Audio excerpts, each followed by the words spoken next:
Fox News alert, major cover-up inside of the DNC. Leaks everywhere. Remember the autopsy report? They audited why they lost. Well, a chapter went missing about Biden, money, and the consultant class. More on that in a second. The autopsy's author says he personally handed the chapter in a 3-ring binder to the chairman of the DNC, Ken Martin, and said it was never seen again until now. Now, Ken Martin denies he's in on the cover-up, but this should be easy to figure out, right? Pull the emails, right? Wrong. All the emails wiped clean. They pulled a crooked, deleted for security purposes. The autopsy's author says he knows why they nuked the chapter. That chapter was basically the cause of death, why the Democrats lost. And this is what they were trying to hide. Quote, "There are too many people who have become generationally wealthy off politics and drive too much of the decision-making within the ecosystem. The people in the room at the highest levels of 24 decision-making misunderstood the mood and practicalities facing everyday America." The secret chapter also says the Democrat politicians got so rich that they lost touch too. Inflation, border, crime, they didn't care. Doesn't affect them. The secret chapter also said they knew Biden was going to lose, but they were too busy getting paid to notice. So they covered it up. And now they're covering up the cover-up. But the truth always comes out, and now the knives are out. The DNC chair has gone into hiding. Ken Martin. Sources say he's hunkered down.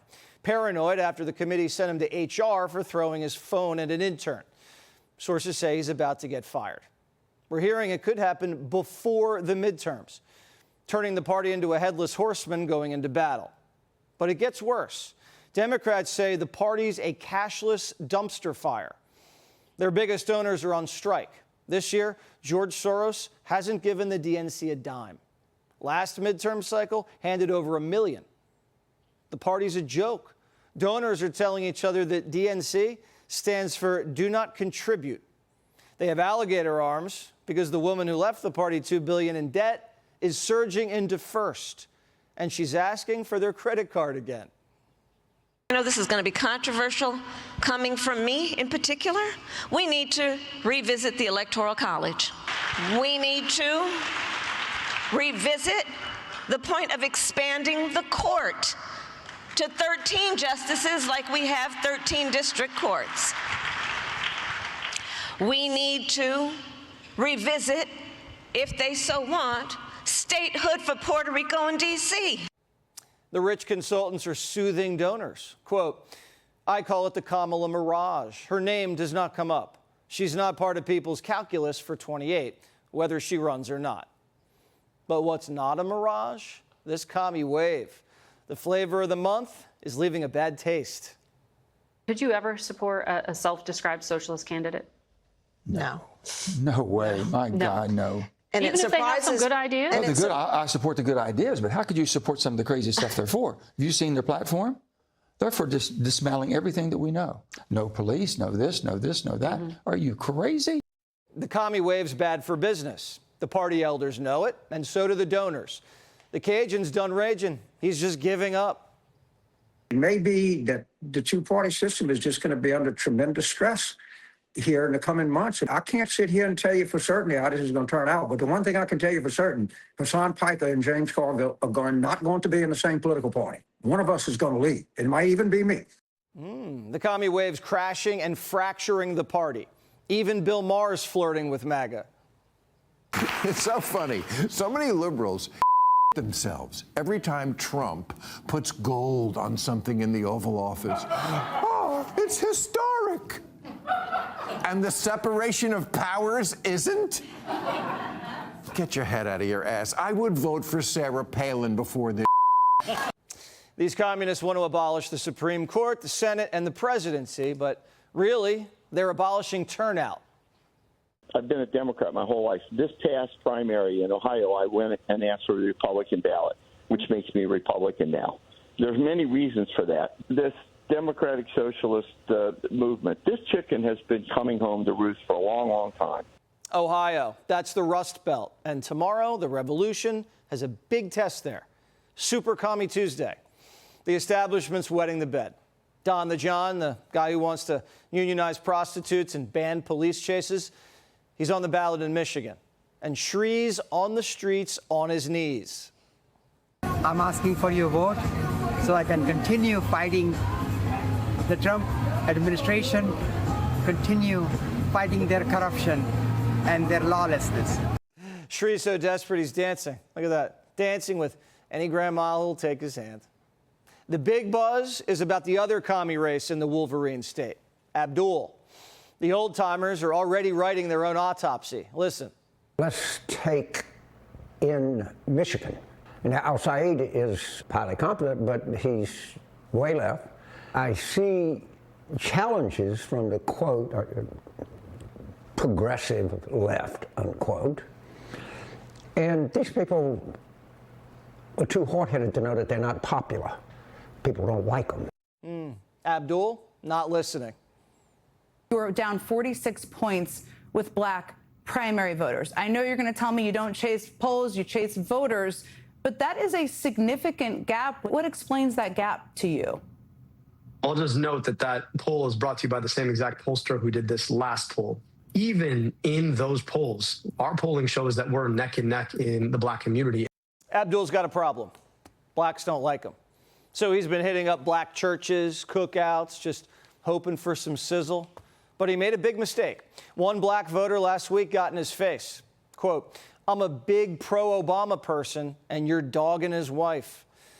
Abdul went after Michelle, blasted her school lunch program. So now there's beef. Even Clyburn doesn't like this guy. Told blacks, vote for Haley, the white girl. The other big race in the Rust Belt, Wisconsin governor. Democrats are stuck with this woman, Francesca Hong. She thinks tipping's racist. Our industry really did come from it and kind of is rooted in white supremacy, that tipping in itself. If we look at the history of tipping and how racist it is and how it has kept wages low for black people for a very long time. So she wants to defund your tips and police, and she hates holidays. Christmas, she's been naughty. Quote, IT bro who was working on our computer remotely changed the background theme to snow and Christmas trees. I feel slightly attacked. Valentine's Day? Awful. I miss working in a restaurant every day, except on V-Day, as if we weren't invisible enough to those who don't recognize the emotional and physical labor of service work. The worst of humanity comes out from folks celebrating on another day. Capitalism tells you how to show love. Is Hong married? Divorced. She also hates 4th of July. I do not enjoy fireworks. But what she hates the most are whites. I ate 2 bites of my kid's cheeseburger at a Culver's in Black River Falls and told them they ran out of ice cream. Mostly just wanted to leave BC. I was on the verge of an anxiety attack. Too many old white people who didn't think we spoke English. This woman can't be in a room with white people without getting anxious.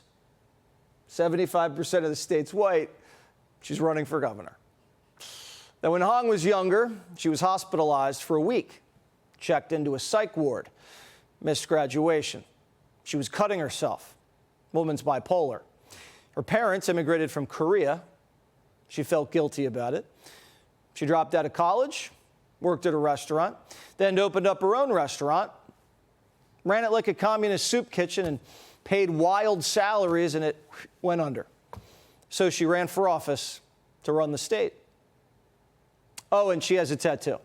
We don't know where it is, but it says bucks and 6. Better than the nipple Nazi. Kind of reminds me of the Ethiopian barista, hasn't accomplished a thing, so she just decides she's running for Congress. And she believes America was built on communism. I don't think there's anything more American than subscribing to an economic philosophy that, as the evidence shows, is the only one that's actually capable of delivering things like life, liberty, and the pursuit of happiness. I really can't think of anything else. Socialism has proven to deliver on the values of the Declaration of Independence more than capitalism has. Yeah. New York's turning it into a testing ground. Mondani, Another one who's never had a job, bringing everyone government-run grocery stores, but you need something to get in. We are looking to make sure that we target New Yorkers, whether it be a sort of a library card-esque thing, and also we manage who's buying, and that is focused on everyday New Yorkers. Democrats said checking your ID was racist, but make you show it to buy milk from the government. Why? Well, they said so people don't cheat and shop from out of state. Even CNN's like, this isn't going over well. Using mass action to build a general strike, organizing to abolish ICE, working to free Palestine and oppose Israel. I also read use of the word comrade in the agenda. Isn't DSA essentially writing the GOP's scripts for commercials that we're going to see in the fall? I don't really care what the GOP has in mind. Like most Americans, the comrades don't really care what CNN says. So the head of the party's broke and hiding, caught covering up the cover-up. Hakeem and Chuck, extremely, extremely fragile. Biden's in political hospice, and Barack's only doing legwork to get out of the House. That makes Bernie Sanders the kingmaker for the midterms and beyond. A socialist from Vermont who, again, has never had a job. Trump says the buck stops with him. This desk is like a blocking desk, no matter who gets in. If it's bad, I block, and I'm good at blocking. If it's bad, if it's stupid things like the things they want to do, we want to get rid of the U.S. Senate. I don't like a lot of Senate, just to be honest with you. I don't want to get rid of the Senate. They want to get rid of the presidency. They want to have an appointed executive running. That's a communist thing. Look at the blue cities. What do they have in common, aside from massive crime? They're all dirty. They're filthy dirty. Their streets are dirty. Their streets smell. Be sure to like and subscribe for all the Fox News latest on YouTube and catch full shows streaming now on Fox One.